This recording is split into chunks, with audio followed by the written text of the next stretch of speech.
Um baque, barulho de vidro quebrando e os gritos de Rodrigo e Marcela. Sangue escorria. Eu nunca acreditei que aquilo realmente existia. Saquei minha pistola, me posicionei em direção ao lobisomem e...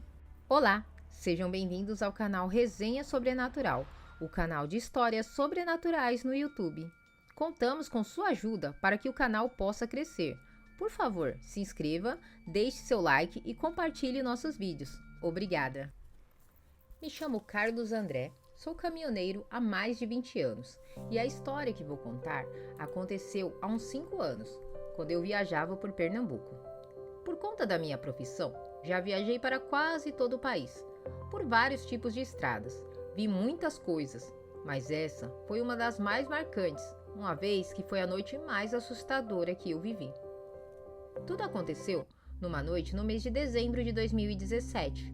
Era uma noite de lua cheia, o que fazia que a estrada estivesse bem iluminada. Eu levava uma carga não perecível. Trabalhava para uma empresa de transportes, só que usava o meu próprio caminhão. Estava na BR-101, na região entre Ribeirão e Aripibu. A viagem corria tranquilamente dentro da normalidade. Até que do nada, um casal surgiu logo à frente na estrada. Freiei o caminhão, pois eles pararam bem no meio da rodovia. Assim que parei, eles correram desesperados pedindo ajuda. Inicialmente, hesitei em abrir a porta do caminhão.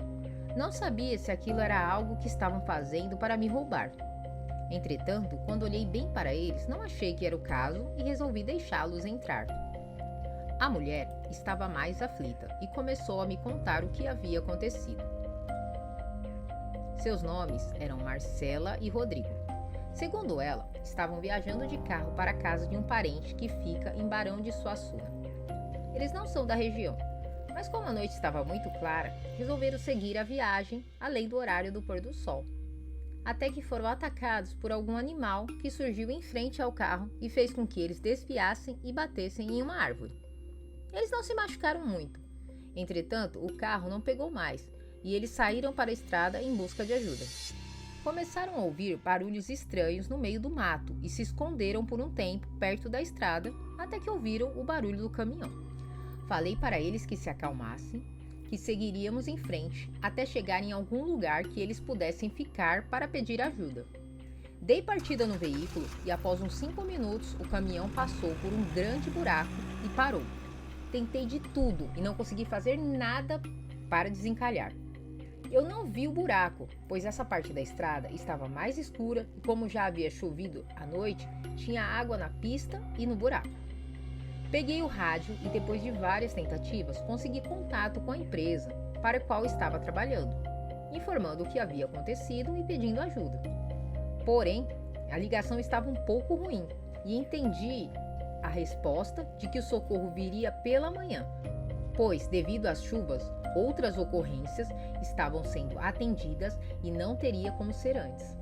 Diante daquela situação, falei para o casal que poderíamos ficar ali mesmo ou tentar achar a pé algum outro local. Eu realmente não sabia que distância estaria o próximo perímetro urbano. Mal eu acabei de falar e ouvimos um uivo e escutamos um barulho como algo batendo na parte de cima do caminhão. Tomei um baita susto e Marcela deu um grito. Ouvíamos sons de garras passando pela estrutura do caminhão. Imediatamente peguei a arma, que sempre carregava e estava no porta-luvas. Não fazia ideia do que estava acontecendo, mas fiquei em alerta total. Um baque, barulho de vidro quebrando e os gritos de Rodrigo e Marcela me fizeram perceber garras que o puxavam o jovem rapaz pelo braço e sangue escorria. Atirei e acertei algo que grunhiu e soltou Rodrigo. Olhamos para a frente e conseguimos ver o causador daquilo tudo. Parecia um cachorro muito grande, só que ficava em pé sobre 2 patas como se fosse um homem. Tinha orelhas grandes e pontudas e um focinho grande. Consegui ver que o tinha atingido em um dos braços. Ele nos encarou por alguns segundos e depois se foi para dentro do mato. Não acreditava no que meus olhos me mostraram. Eu nunca acreditei que aquilo realmente existia. Já tinha ouvido várias histórias sobre, mas achava que era fantasia. Tive de dar o braço a torcer. Realmente, lobisomens são reais e tão assustadores como diziam. O braço de Rodrigo estava bem machucado. Improvisamos um curativo com os poucos itens de primeiros socorros que eu tinha no caminhão e ficamos observando para ver se o lobisomem aparecia de novo. Ouvíamos o uivo um pouco distante. Para piorar a situação, começou a chover forte novamente. Tentei contato pelo rádio para explicar a situação e pedir socorro urgente, mas não dava nenhum sinal. Não tínhamos o que fazer, senão ficar ali dentro, tentando nos defender daquele monstro. Passado mais ou menos 1 hora, reinava um silêncio e Marcela achou que o lobisomem tinha ido embora e que seria melhor tentar achar algum lugar para pedir ajuda, pois Rodrigo ainda estava perdendo muito sangue. Não achei aquela uma boa ideia. Não acreditava que o lobisomem tinha ido embora, e sim que ele estava por perto, aguardando a melhor oportunidade para nos atacar. Dito e feito.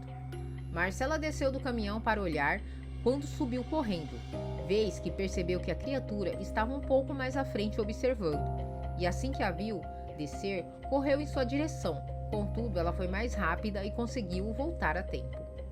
Passados mais ou menos 1 hora, vimos o brilho de um carro vindo em nossa direção. Começamos a fazer sinal para que a pessoa parasse. Quando chegou bem perto, vimos se tratar de uma caminhonete. Era um senhor que dirigia. Joaquim era seu nome. De forma bem rápida, explicamos o ocorrido. E ele falou para que passássemos para a caminhonete. Seu pequeno sítio ficava não muito longe e lá estaríamos mais seguros. Assim o fizemos rapidamente. Passamos para a caminhonete e Sr. Joaquim deu partida. Bem nessa hora, o lobisomem ressurgiu e começou a correr atrás de nós. Para nossa sorte, a caminhonete era muito potente e conseguimos ganhar uma boa distância da criatura. Chegamos ao sítio e corremos para dentro da casa. Dona Aurélia, a esposa do Sr. Joaquim, nos ajudou e ele explicou o ocorrido para ela. Ela ajudou Rodrigo a se deitar no sofá e tratou do machucado dele. Para a sorte do rapaz, ela tinha muita experiência em tratar ferimentos. Não demorou muito e começamos a ouvir os uivos do lobisomem. Os cachorros do sítio, que eram 4 de grande porte, começaram a latir freneticamente. Percebemos pelos latidos que eles estavam vendo o bicho. O Sr. Joaquim pegou sua arma, me entregou outra, eu ainda tinha a minha pistola presa no cinto. Ouvimos os cachorros avançando para cima do lobisomem e abrimos a porta. Pudemos ver que a fera tentava atacar os cachorros, mas estes resistiam e atacavam, mordendo o lobisomem. Imediatamente começamos a atirar nele, que ao perceber, tentou se desvencilhar dos cachorros para correr em nossa direção. Por um instante, ele conseguiu arremessar um dos cachorros e ir em direção ao Sr. Joaquim, que continuava a atirar. Nessa hora, saquei minha pistola e me posicionei em direção ao lobisomem e atirei diretamente no local que acreditava estar o coração. O bicho cambaleou e atirei mais, e Sr. Joaquim também. Os cachorros em sintonia agarraram as pernas e os braços, e o lobisomem caiu no chão. Percebemos que ele estava muito ferido, embora não a ponto de se entregar. Acabou conseguindo se desvencilhar dos cães e correu cambaleante para a floresta, onde poucos minutos depois conseguimos ouvir os uivos de dor que ele emitia, aparentemente se afastando. Ficamos o restante da noite em alerta, para caso ele voltasse e não nos pegasse de surpresa. Todavia, ele não voltou mais. O dia clareou após parecer que aquela noite havia durado uma eternidade. Assim, nos primeiros raios de sol, Sr. Joaquim me deixou junto ao caminhão e levou o casal para a cidadezinha mais próxima para que Rodrigo pudesse ser atendido por um médico. Dona Aurélia havia conseguido estancar o sangramento e lhe dado uns remédios para a dor, e ele ficaria bem. Por volta de umas 7 horas, o resgate chegou para me ajudar com o caminhão. Conseguimos, depois de um pouco de trabalho, desencalhar ele do buraco e pude seguir viagem. Passado mais ou menos um mês, retornei ao sítio do Sr. Joaquim, e ele me contou o que aconteceu nos dias que se seguiram. Ele havia deixado o casal no hospital, lá o jovem recebeu atendimento e logo teve alta, retornando assim para sua cidade após conseguir acionar o seguro do carro e receber o auxílio necessário. Poucos dias depois, começou a se espalhar a história de que um homem havia sido encontrado muito ferido na estrada na manhã após aquela terrível noite. Foi levado ao hospital, mas desapareceu pouco tempo depois. Ninguém sabia nada sobre ele. Quando foi encontrado, não tinha nenhum documento e não estava consciente para dizer qual era o seu nome. Assim que ele recebeu os primeiros cuidados, a polícia foi avisada e, ao chegar para tentar descobrir o que havia acontecido, o homem já havia desaparecido. Com certeza, este homem era o lobisomem. Sempre que viajo para aquelas regiões, visito o Sr. Joaquim. Apesar disso, não tivemos mais conhecimento do paradeiro daquela criatura. Eu evito viajar à noite, agora. E ficou a pergunta sem resposta: o que aconteceu com aquele terrível lobisomem?